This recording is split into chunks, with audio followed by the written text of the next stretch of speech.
Good morning. Certainly a very tragic day in Charlottesville, and our thoughts and prayers are with the football players at Virginia who were senseless victims of shooting on their campus early this morning. It's tragic. Our hearts go out to them, the football program, the university. Just senseless violence. College campuses should be a place where it's violent-free, and what happened yesterday is certainly heartbreaking, and we certainly pray for all those involved, and certainly hits close to home as well. Having players that actually had relationships with players on the team. So again, thoughts and prayers with everybody involved, and we will certainly keep an eye on this matter. So with that, we'll move on to this weekend, and obviously last weekend, our football team was challenged for 4 quarters against an Arkansas football team that we knew was going to be difficult to play at Fayetteville, and they were. They were well prepared. They were well coached for the game, and quite frankly, I think our guys look. Winning's a habit, and losing's a habit. And what we can take out from that game is that they have done the things necessary to make winning a habit. And just like losing becomes a habit, they found a way to win that football game. We had some guys that had superlative, performances. Harold Perkins was certainly the SEC Player of the Week again. I don't think that's to anybody's surprise. He certainly also was National Player of the Week. I think he was the. Let me get the facts down here so I have them right. What was he? What national player was he? Walter. Thank you, Walter Camp. Why don't you tell me? We'll make this easier. It's interactive. The Walter, except for calling plays, we'll leave that for you. Can just write that stuff down. Walter Camp. So obviously some great individual performances. And we did things defensively that allowed us, to find a way to win the football game. Special teams were solid, and we found a running game that allowed us to put together enough offense to win a football game. But again, I'll go back to the fact that winning's a habit, and our guys have done a lot of things the right way to create winning habits off the field that contributed to finding a way to win the football game. So there's a lot to work on. We've got to coach better. We've got to prepare our football team better. We've got to do a lot of things better. That falls on everybody associated, and that's what we have to work on this week going into UAB. A lot of this will be about our improvement, our preparation, how we get ready to look, if we just get 1% better this week, we'll be a better football team, and that will be our focus.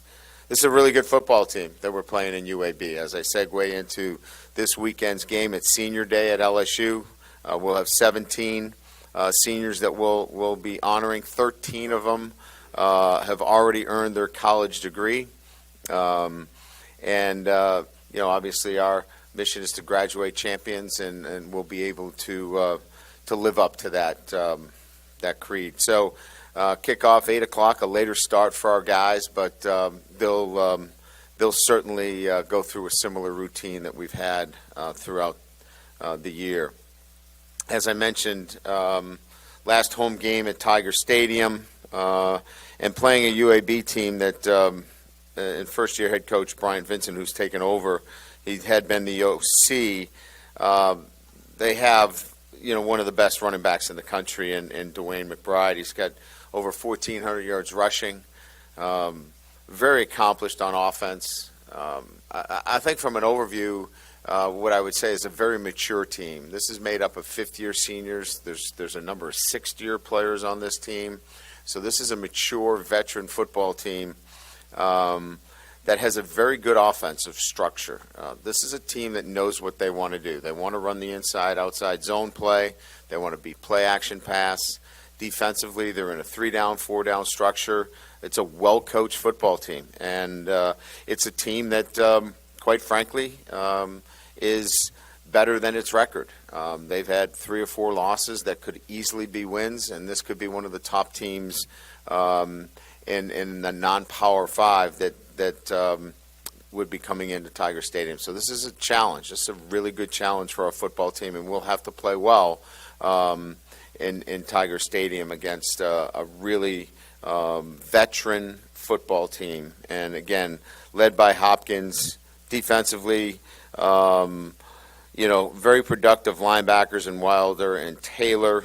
And again, I think what stands out to me is their run game, their play action pass, and then defensively their ability to move into 3-down, 4-down looks and be multiple. So, again, this is going to be a lot about, our football team being better prepared and then flipping the switch into, better performance on Saturday. So, all you guys.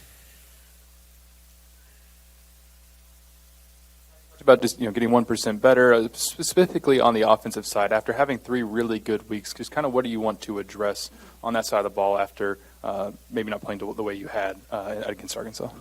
Yeah, so we were defended quite well, and so I think part of this is understanding what adjustments that we have to make when teams are looking to defend things that have been really good for us. So, we've got to make some adjustments. We've got to look at how we're doing things and be, I think, one step ahead, from that perspective. And have some adjustments, do some things that allow us to be effective at what we're good at. And quite frankly, our preparation has to be better. We've got to coach better. And I'll put a lot of that on myself in terms of preparing our football team, in particular on the offensive side of the ball.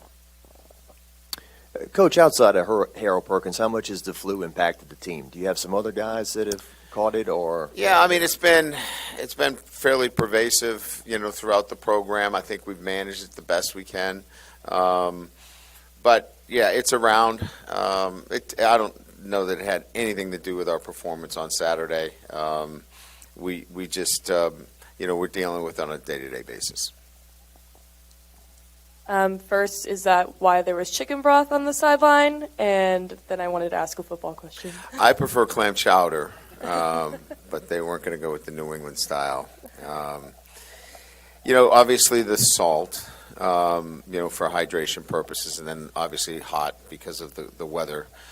So a combination. Dr. Frakes had put together that with a couple of other elixirs. I think he could have sold it at the state fair and made a little bit of money as the LSU way of getting you better in the second half. But no, I think all of them had some form of, nutrients that were needed for the guys at that particular time.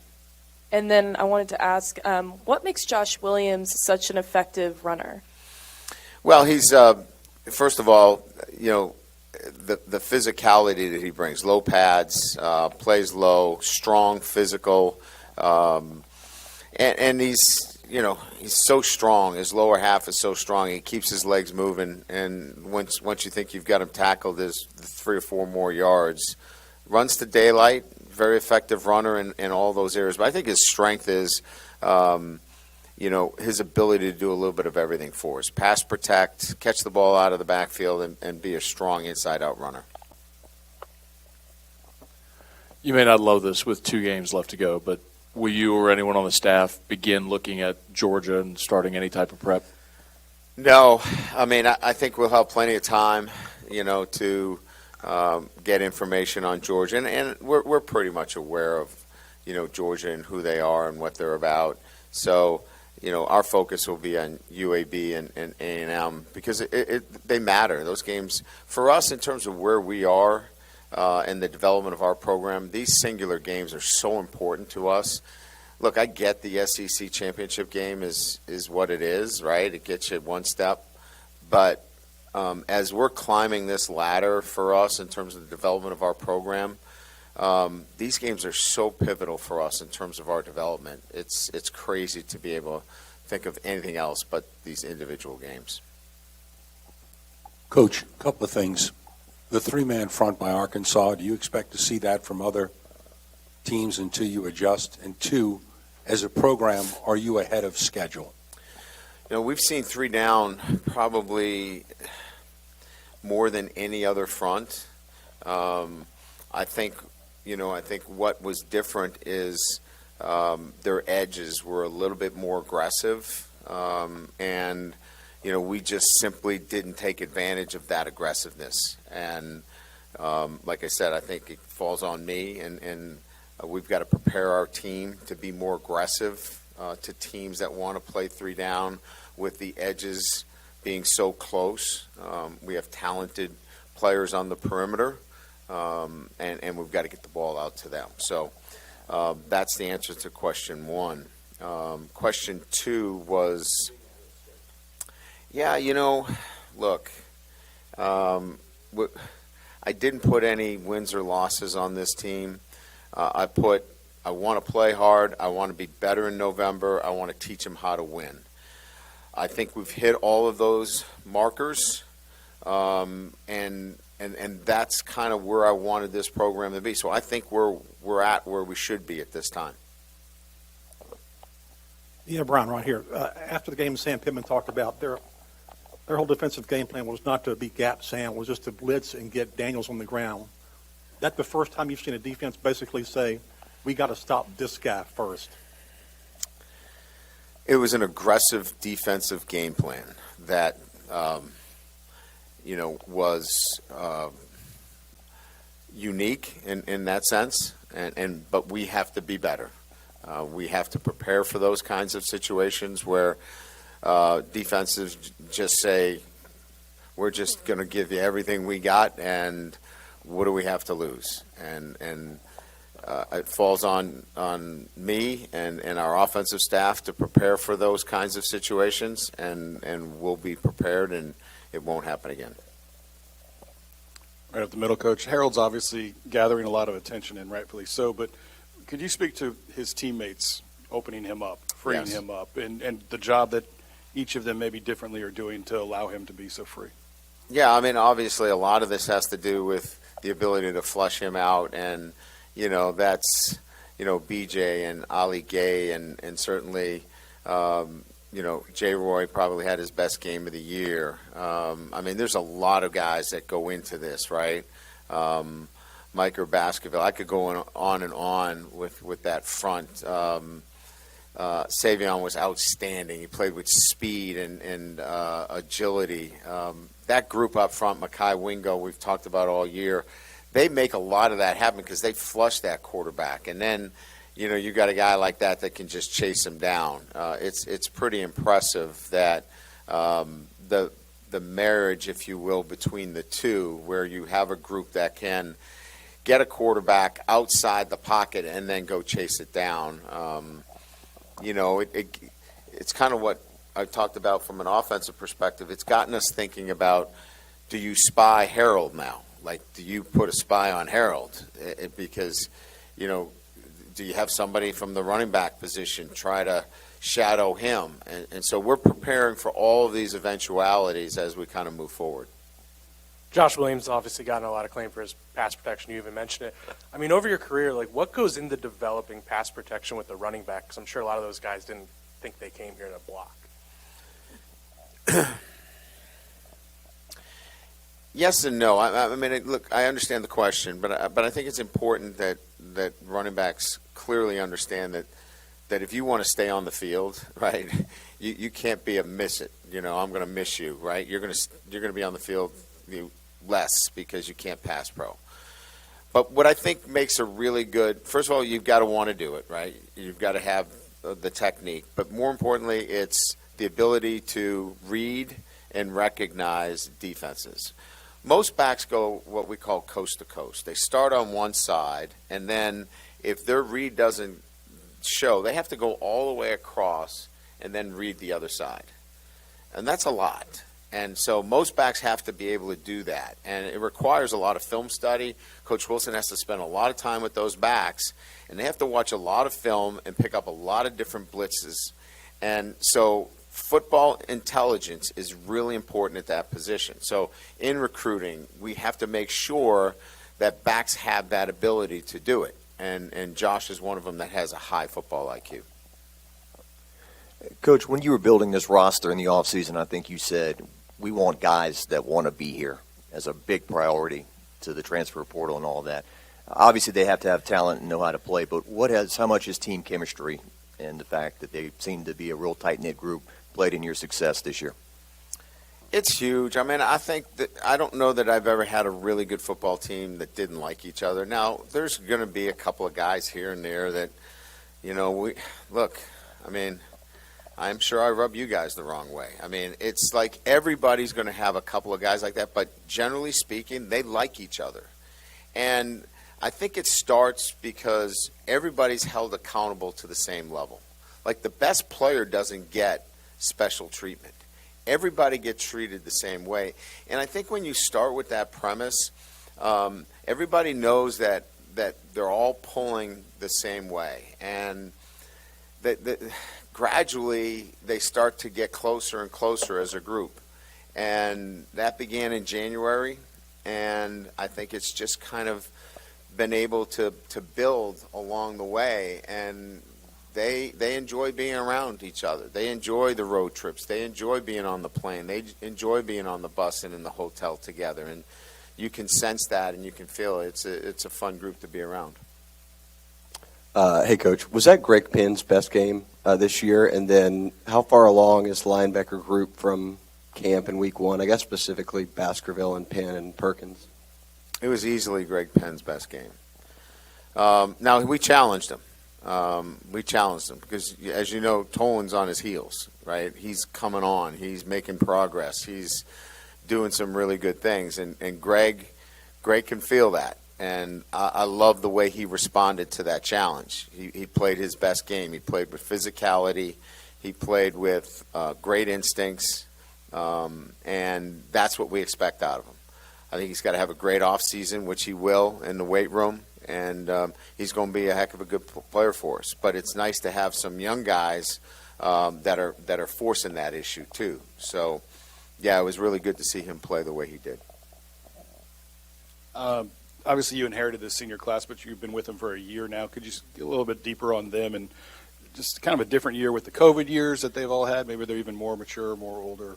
So what have they meant to you in this season? Yeah, so every senior year is a little bit different. A lot of these guys have already graduated.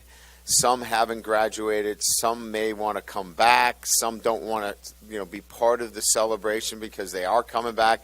They don't want to do it twice. So it's a little bit of both, right? But I can tell you this. What stands out are the stories like Mike or Baskerville, who, when I got here, everybody was like, well, he doesn't go to class, he doesn't do this, he doesn't do that, and he's been amazing. He's gotten his degree, he's been a great leader, he's been inspirational in everything he's done. I love that story.